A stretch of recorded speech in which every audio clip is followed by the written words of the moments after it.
Yeah, that's the big dog hunt. Hello again, everybody. Welcome to another episode of Kallas Remarks with your hosts, Joe Staszak and Johnny and Steve Kallas, on hand today to recap week 14 of the NFL season. Um, we'll start with the Eagles, guys. Another, I don't even know what to call it anymore.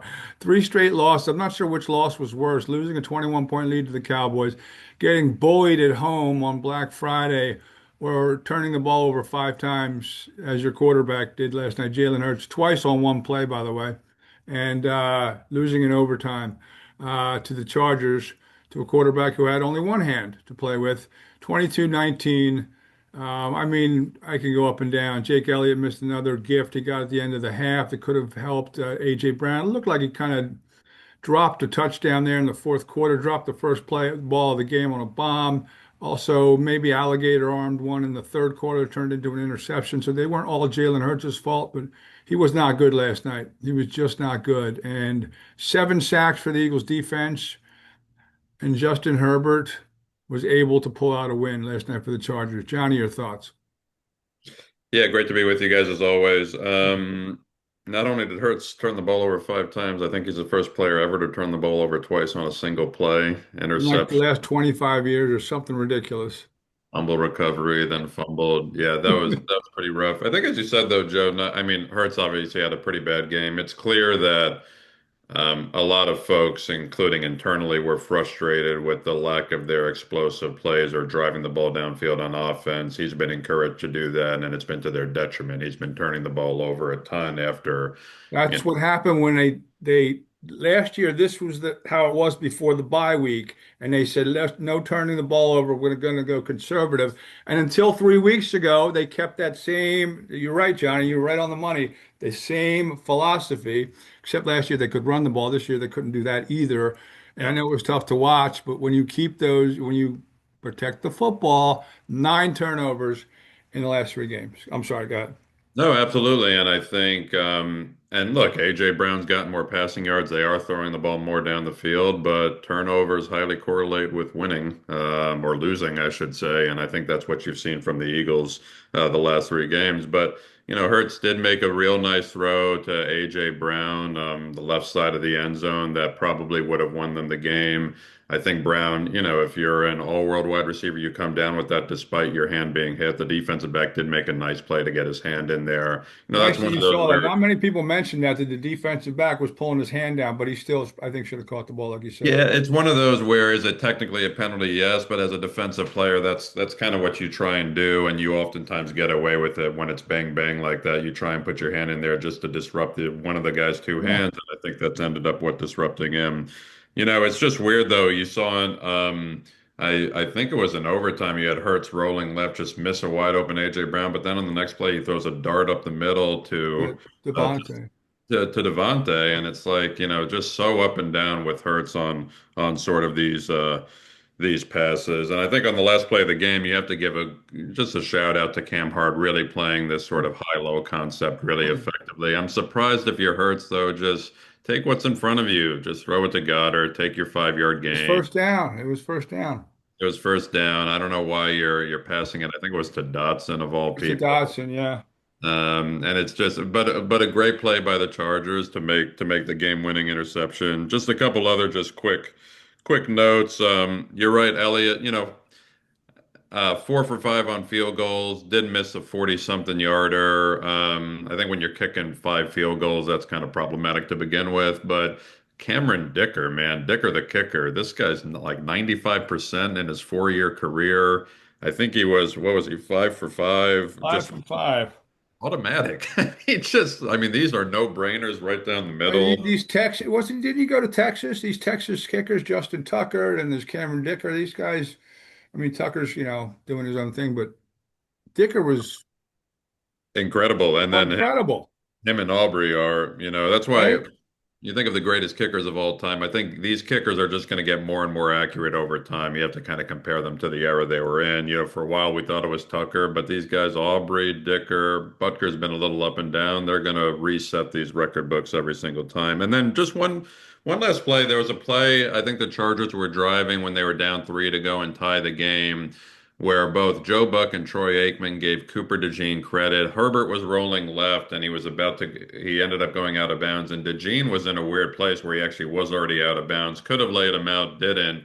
This just, if this was 10, 15 years ago, there's no hesitation. The defensive back is going to try and, and a good hitter in DeJean is going to try and at least tackle the quarterback to keep him in bounds and keep the clock going. The Chargers, I think, only have one timeout. Time is a factor. Right. Time ended up being a factor towards the end of the game. And we've got to the place where Aikman and Joe Buck are complimenting DeJean on holding up when he could have had a clean hit at Herbert. But these guys I think, are so afraid to get penalized because they Yeah. protect certain quarterbacks. And I put Herbert, he's not in the Mahomes, Allen, Lamar category, but he's certainly more so than Jackson Dart, who got leveled and it was a legal hit against the Patriots last week.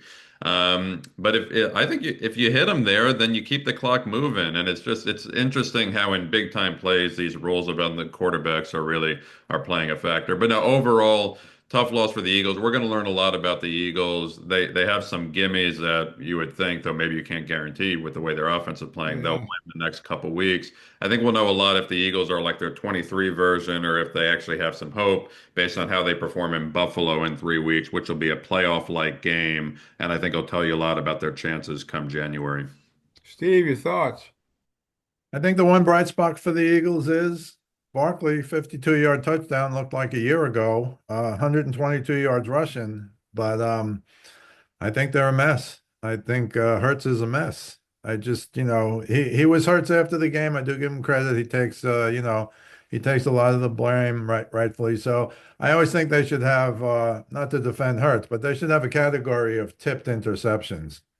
I really think that should be a separate category. It's like when you get a save in baseball. Was it 3 runs? Was it 2 runs? Was it 1 run? Was it, heaven forbid, more than an inning? But I think it's like a game within the game. And the thing I've noticed this year and last year, more than ever before, this goes back to Peanuts Tillman being like the first guy to really punch a ball out.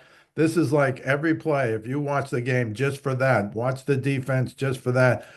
And I think there was a play last night where a guy caught a pass, was on the ground, nobody touched him, and the guy came over and tried to punch out the ball that he was holding like this. And that's where we are. And that's to me, that's a revolutionary thing in the game. Once upon a time, it was revolutionary. Oh my goodness, how did Peanut Tillman do that? But now it's almost every play, every down. And sometimes that hurts you. You try and get to the ball and you don't make the tackle. But I think it's a different league in that respect. And I do agree with you guys on the kickers now. I mean, the kickers are going to break all these records, but don't forget, it's partly the ball. The ball is a little different this year for kickers, and they have that extra time. I think I don't know if it was on I don't know where I saw it, The Athletic or ESPN, but they get the balls a few days before the game now for the kickers. And in the old days, you got it an hour before the game. That has to be a big difference. I don't know exactly what they do to the ball, heaven forbid, ball gate, but I do think it's made it easier for them. But you're right. Guy like Aubrey on Dallas has the greatest foot in the history of basketball. Nobody can kick it easier or better. But Dicker, from 54 yards, it was like it was a 24-yarder for him, 5 for 5, sent him into overtime. So that's the old make it, you're in overtime, miss it, you lose the game. So it's all on your shoulders, but nothing seems to bother this guy. Bother him. But I'll say what we talked about last week, Joe, and I'm sure Johnny agrees, but even before when we were talking about Texans Chiefs, the Chiefs are not the Chiefs. The Eagles are not the Eagles. I don't think the Lions are the Lions, even though they won, that game. No, they're not. And let's But talk about the Chiefs because the Chiefs they had the marquee game on Sunday night, 4.5 point favorite. I guess Vegas still likes them, but and they had a 10 point lead, I believe, right? 10 point lead, um, and Mahomes threw 3 picks. They don't look like they dropped a bunch of balls. Kelsey dropped another one. They kind of, it was kind of almost fitting that the Eagles will go back-to-back nights of watching the two finalists last year just, you know, look like they looked. well, we were all fainting when the Cowboys beat them back to back, right? But I'll say it again, Chiefs ain't the Chiefs, the Eagles aren't the Eagles. Mahomes doesn't quite look like he has that incredible confidence that he's always had. He still makes big plays. He's still the best quarterback in football, as far as I'm concerned. I think you almost have to shut out the Tom Texans Brady. had a 10 point lead. I'm sorry. Go ahead. I think the Tom Brady comparisons have to be put on hold for a while now because I I don't know. never made them. I just have to say that public. I've never made those comparisons. All right. Well, but a lot of people did. I'm not talking about No, I know they did. They can have this their group Patrick. of three, especially. I'm not Yeah, I talking. mean, If anything, Brady's we're over arguing. here and everybody else is over Well, here. I used to say to Johnny, even if Mahomes can win six, Brady has the seventh with the Bucks, and even if he wins seven, Brady's 2-0 against the Chiefs and Mahomes in the two biggest games they ever played against each other. So I don't think there's a comparison. But when you look at the Chiefs now, what are they going to be? Yes, Chris Jones is finally playing like Chris Jones. Give him all the credit in the world. But you look at Mahomes, 14 for 33, 160 yards, no touchdowns, three picks. At least the one to Kelsey was a deflection. I'll just say that. That was another tipped interception. It Yeah. was behind him, but a catchable ball for sure. And look, I think the Texans are coming. I didn't think Stroud was particularly good. They were saying these incredible plays he made, and he did make a couple of incredible plays, but he's 15 for 31. I mean, 200 yards and a touchdown, don't get me wrong, but Nico Collins is a star that nobody knows about, and their defense is filled with stars that everybody knows about. Um, but I thought the Texans, after watching this game, because it was close for a while, but I think the Texans have to blitz once in a while. I understand how great they are with four and how that gives you, you can go eight in the back, but I think they should blitz once in a while because that's how they can get hurt if you can stop that four. And the Chiefs O line is I wouldn't compare them ever to the Eagles O line, but they're hurt as well. But the Texans got the job done. You don't want to play them in the playoffs. We said that before the game last week, Joe, and I think both of us picked the Texans. I think we said they could win that game outright, which they did.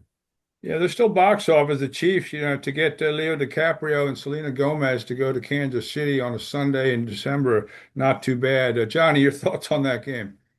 Yeah, I think look, the Chiefs, they're big dynasty four, right? Mahomes, Kelsey, Andy Reid, Chris Jones. Only one of them really showed up. Chris Jones finally had a really fantastic game, was getting constant pressure on Stroud.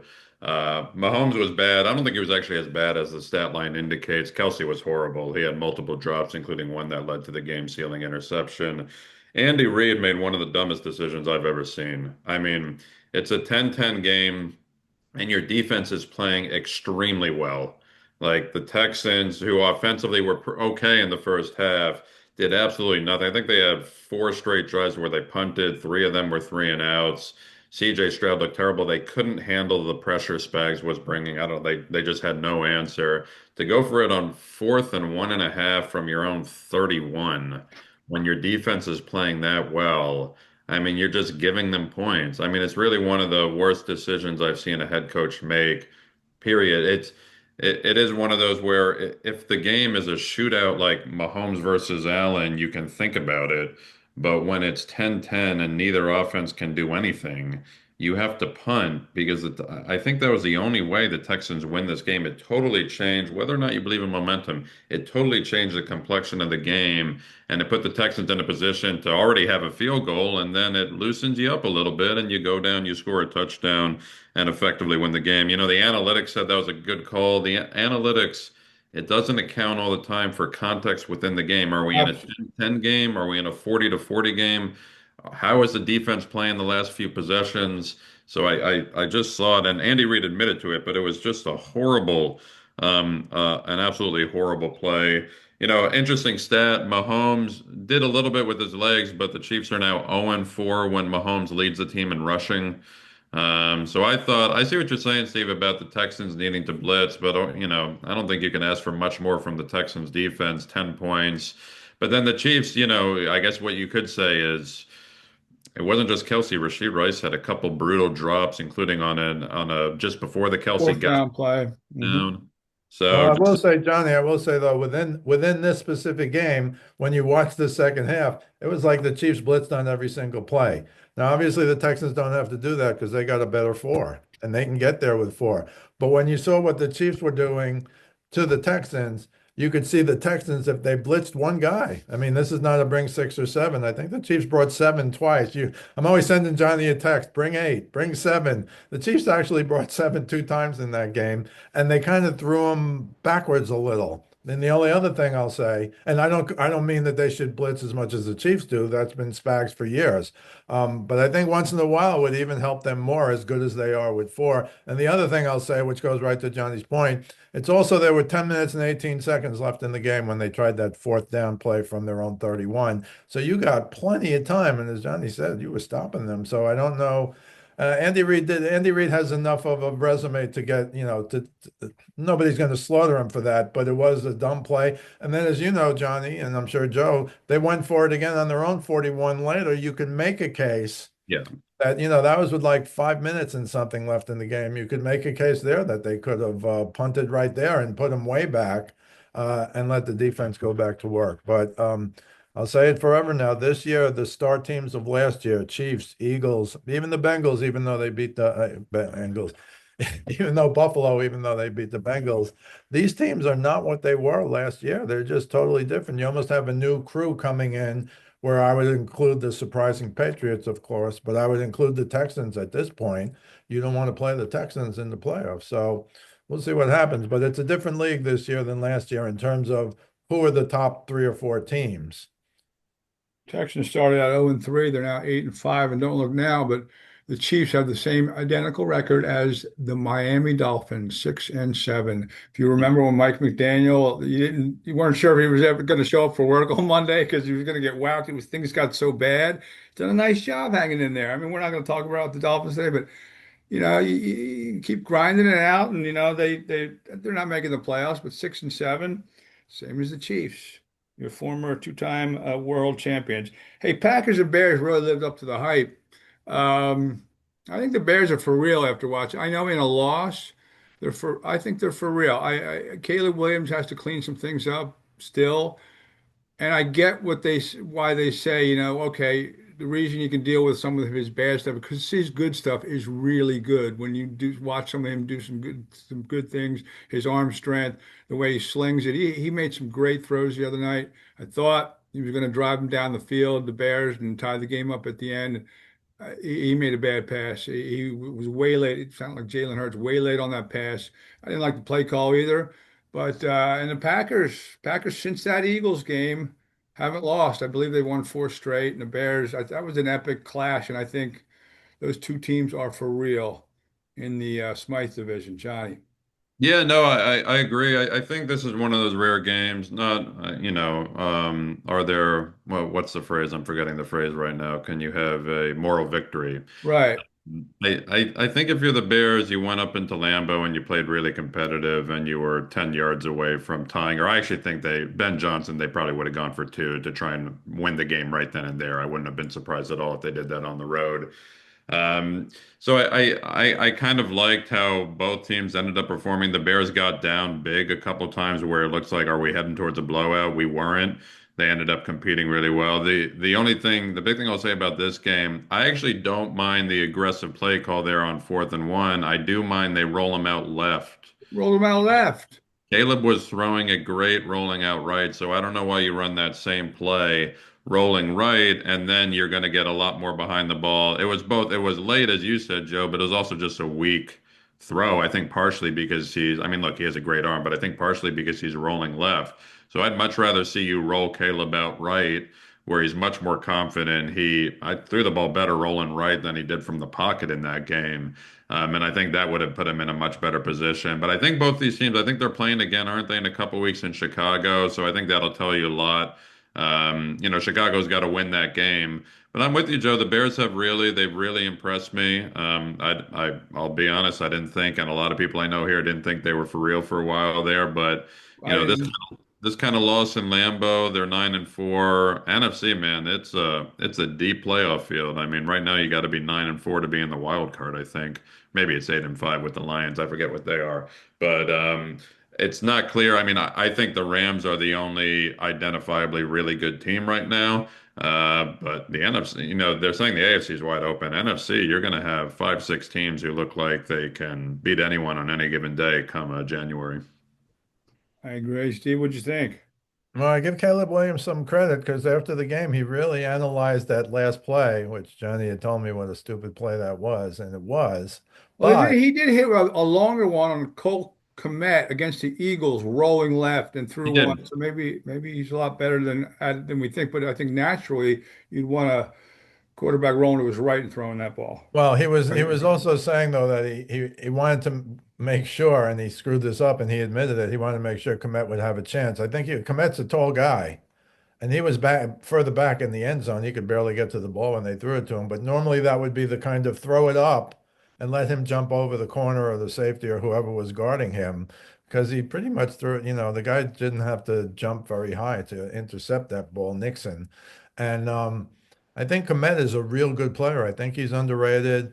Even that one year, Joe, when I had to do Notre Dame stuff every week, he was a real good player in college as He's a good well. player, very good He's player. he's he's made himself a nice career in the NFL, but I think that's the one that you throw up high, so the guy in front of you has no chance to get it. And instead, he kind of softened it and admitted. He said, "I was trying to give Komet a chance to, make a play, and I didn't." He essentially said, "I didn't want to throw it out of bounds. If you fling it high and it goes over his head, what's everybody going to say? Oh man, what a horrific throw!" But and he said, "Next time I'll do better." But that's the old one. When's there going to be a next time Right. to send the game into overtime, or even, as Johnny said, go for two and win the game? That was the play that they might have been able to do it on. But I do give the Bears credit. I'm in that group, that really didn't believe in them. But we'll see, because the Packers, I think, have now beat the Bears 12 out of the last 13 times. I know they were 11-1 last 12 going in, and now this will be 12-1. But yeah, Johnny's right. They play again. And that could still be at that point a very big game. So we'll see what happens. Bills and Bengals in the snow. The Bengals pretty much controlled the whole game, and the Bills coming out of that game smelling pretty sweet. But if you actually took a deep whiff, it took a fourth quarter, back-to-back interceptions. One was a weird one. Number 47 went up and got a Joe Burrow pass and took it back to the house. The next one was tipped, turned the game around. They were down 10 points with 8 minutes left, and Josh Allen had a nice game as he does. Um, but what do we think of the Bills after that? It's a win. It's a good win because, they did everything they needed to do to win. They beat Joe Burrow. But again, it was a game where things kind of just kept going, playing, along the normal lines. It looked like the Bengals had that game, Johnny. Yeah, it's too, I mean, besides the fact I'm a Patriot fan, I would have liked to seen the Bills lose, but I think if the Bengals had won that game, which you're right, Joe, it really was these two kind of fluky back-to-back passes for interceptions that ended up being the difference in this one. The Bengals would have been 5-8. I think they're live for that division with the way the Steelers and Ravens are playing, and we can get to that game in a little bit. But Yeah, obviously at 4-9, pretty much all hope is lost. I think with the Bills, look, Josh Allen was Superman. It's kind of like what Bills team is showing up. I mean, they sometimes bring it all. They look like, at least offensively, the best team in football.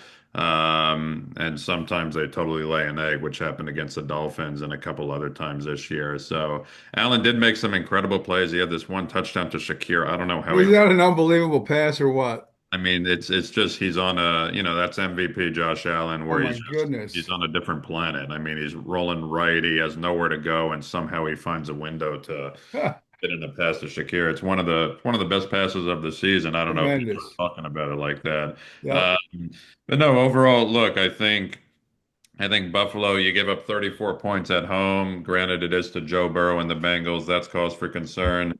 I think this is a big game for the Bills this week, more so than even for the Patriots, because you'll see how they do on the road against a now really good New England Patriots team. Even if they beat the Patriots, it's going to be really hard because of just some tiebreaker scenarios for Buffalo to catch New England for the division. It's huge for the Patriots because they're going for that first round bye. But I think it's going to, show you, does Buffalo really have a viable path going on the road? They haven't been consistent enough to show me they can go on the road 3 or 4 times in January to win. But if you're Buffalo, man, if it's not now, then when? I mean, the Chiefs are out of the race. That's been your kryptonite. Granted, you built your whole entire team around beating the Chiefs this past offseason, so we'll see how that plays against other teams in January because that's what it's looking like. So I as a New England fan, I'm mildly afraid of the Bills. We'll see a lot this week. The Bills are favored. There's another line that's interesting. They are favored in New England. I think it's just 1.5. But it's really because they have that Superman at quarterback when he's on. He is better than anybody else in football. I agree with that, Steve. Well, I think when you watch the Bengals now, this is really a what could have been. What could have been if Joe Burrow was Two healthy. I years mean, in a row. you know, their defense is still terrible. But they would have been in 10 shootouts if Joe Burrow had played this year, maybe more than 10 shootouts. As for Buffalo, it's another one. I don't put them as bad off as I view it now for, the Chiefs or the Ravens for that matter. Not that anybody has really counted them in this year because their weakness is in the playoffs. And now I don't even know that they're going to make the playoffs either. But of those groups, I guess Buffalo is potentially the most dangerous, but they've had their, weaknesses as well. And I'll say it again, these top teams that we've talked about, and maybe those are the four, you would include Buffalo and the Ravens, I think with the Chiefs and the Eagles. And what is that, 0 for 4? I mean, I mean, Yeah. but I think Johnny's right. This is a big game this week. Can the Patriots? I mean, if the Patriots beat Buffalo, they probably wrap just about everything up, barring some weirdness. But yeah, it's interesting to me that Buffalo's favored on the road against New England, with New England already beating them in Buffalo. So, we'll see what happens. But yeah, Allen's a one-man wrecking crew. He was the MVP last year. I'm not quite sure who the MVP is going to be this year. I assume we'll talk briefly about Daniel Jones because he's out and he's gone for the season now.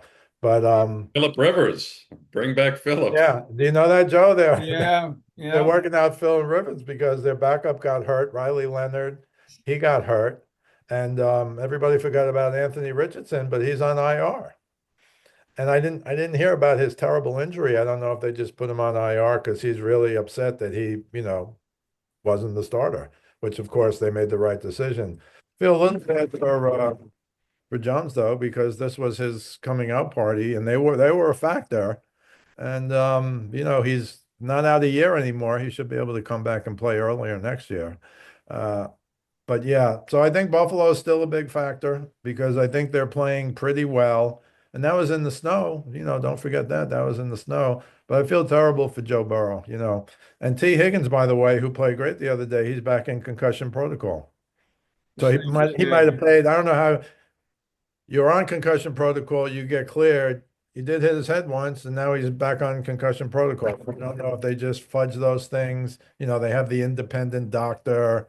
You saw Dable of the Giants at one time run in when Dart was in there because he wanted to get him out after one play, and I think they got a stupid money fine for that, both he and the Giants. Partially But cost him his job. I mean, that was just unprofessional in general. Yeah. oh, you ain't kidding. Well, that's why he'll be offensive coordinator next year, I think. I don't think he'll be a coach. But whatever. So yeah, do I think Buffalo's still one of the major factors? I do. But I think they're again, the other teams we would talk about as real factors are kind of like, wow, how'd they get there? It's no longer the Colts, for example. I think it is Seattle now with their defense. So we'll see what happens. But it's just a new crew, for lack of a better term. Nobody's going to walk around and say, yeah, I like the Chiefs to win the Super Bowl. Yeah, I like the Eagles to win the Super Bowl. Yeah, I like the Ravens to win the Super Bowl. When you're talking about teams at this point, which is, wow, can they make the playoffs? Let's talk about the Ravens and the Steelers. That's always a very physical matchup. And Steelers go into Baltimore and they take the Ravens down by 5 points. It was a controversial call, yes. A touchdown, Isaiah Likely. Looked like listen, I mean, what football move do you make in an end zone after you catch the football? Like, what is that? What is I the think you common spin move it. of the game after you catch the football? I think you do a dance or something. I don't Oh, know. it was terrible. No, Terrible. by the way, Joe, I think they might change that rule after this in the end zone when the ball's in the end zone because he caught the ball, he took 2 steps, and he was pretty cool after the game. They asked him what he thought, and he said, "Well, I guess I didn't get my third foot down." It's just pretty funny, given you had just had a chance to win the game in the last minute. But he's also the guy you'll remember last week, the week before. He just was going into the end zone, got the ball knocked away, Got the and it ball went knocked straight out away. of the Yep. back. So he's had 2 tough weeks in a row. But I thought that was a touchdown. I bet for 100 years that was a touchdown. Johnny and I talked about that when somehow the Eagles got that bobble touchdown in the Super Bowl, and they somehow won the Super Bowl. Corey Clement. And then even in New York, Boomer Esiason, who was still doing radio in New York at the time, said, "Yeah, I think they changed the catch rule for the playoffs." And that certainly was not a catch all year. I don't want to go back there, Joe. 505 yards wasn't enough. Brady's a bum. But there was that bobble catch. And this strikes me as similar because you're right. That's the perfect example. They laid out the three afterwards. They had the one guy from the press who talks to the refs, and they laid out the three things. You know, you have the possession, two steps, and then some kind of football move. What are two steps in the end zone? That's not a football move when you've caught the ball like this and you took Right. What steps. move I, comes I into the game do you do I think after? they might change that rule because it makes no sense. Again, you could give 100 people that, and 100 people would say it's a touchdown, including the refs who were there, by the way. They called it a touchdown. Unbelievable. But the Steelers come away with it. Now they're a game up on the Ravens, and the Raven. What's with Lamar Jackson, Johnny? I mean, I always wait for the playoffs to watch him play this badly. I mean, what's going on with right now? Lamar must be hurt or something. He did actually use his legs a little bit more in this one than he has in the last really the rest of the season. But I think the only explanation I have is that he's still dealing with some sort of injury or something like that. I do think Pittsburgh's defense, since they moved Ramsey to safety, has come into shape a little bit. They did get absolutely gashed by Buffalo. They were mildly better against the run, though you couldn't have been worse against the run than they were against Buffalo last week. And look, the Steelers quiet. They had some real fire Tomlin situation going on, and that'll quiet it down temporarily. I'm overall pretty unimpressed with what I think most people think was going to be the best division in football coming into this year, especially when you have, Lamar and Burrow. It looks like it's the Steelers to lose, I think. Are the Steelers and Ravens playing again? So maybe that'll end up deciding it. But I think I like the wild card team, whoever plays the AFC North champion in the first round of the playoffs. That'd be my very early pick. It very well could be Buffalo too. Steelers like If I could say one thing, Joe, on the very last play of the game, and this always bothers me, Lamar got sacked on the last play of the game. He had to feel the guy coming, and I think in the last play of a game, just throw it as far as you could throw it and hope for the best. It's better than getting sacked. sure. Or you could do something as the Raiders did. You guys see the Raiders game? The end of the Raiders rock? No, Actually, did not. No. because I'm going to lay this out for you. For anyone who's ever thought that NFL is rigged and betting is rigged, Hey, you sound like somebody who doesn't like the Denver Broncos, but let's hear it. I don't like the Denver Broncos, but that's beside the point. Okay. Um, this might be, and I've lived many bad beats. Um, I wouldn't touch the Raiders this year, if you paid me, except in this game, they are down up. Now picture this: the Raiders are down 10, and the line is 7.5. Okay. And there's 16 seconds left. 16 seconds left, and they have the ball at the 41. And Kenny Pickett throws a pass to Tyler Lockett for 33 yards. Catches the ball. They have no timeouts left. So the clock's going to run out. Game's over. Except the Broncos, Brandon Jones comes over and does something over top of Tyler Lockett, knocks the ball out and says something to him, gets a penalty for delay of game. So the clock stops with 4 seconds left. They kicked the field goal. They trot out the kicker, That and he that's kicks him. that's an investigation, Joe. That's He got to be drills an him. investigation. I mean, on one play, you could say there might be like seven guys on that one play because I don't believe in all. It would be a massive conspiracy, but there's like seven guys that could probably do some legitimate jail time on that one play. But he kicks a field goal, and They Raiders covered. cover, and you would think there'd be some kind of investigation, but.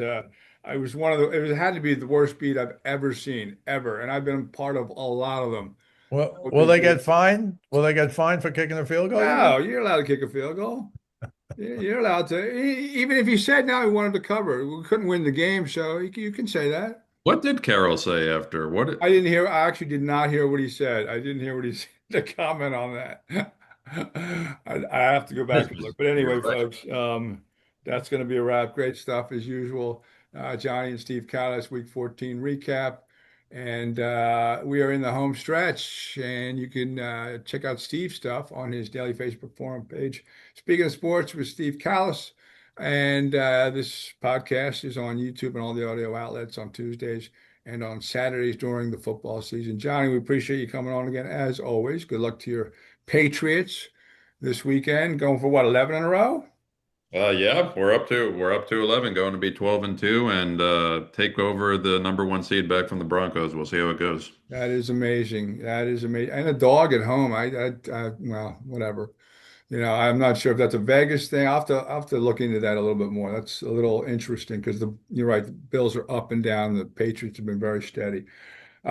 Stephen, great stuff as usual. And then we will catch you guys later in the week as we preview week 15 of the NFL season. Appreciate it, guys. Always a pleasure. You too. All right. Have a nice one. Appreciate it, folks. And we will talk to you in a few days.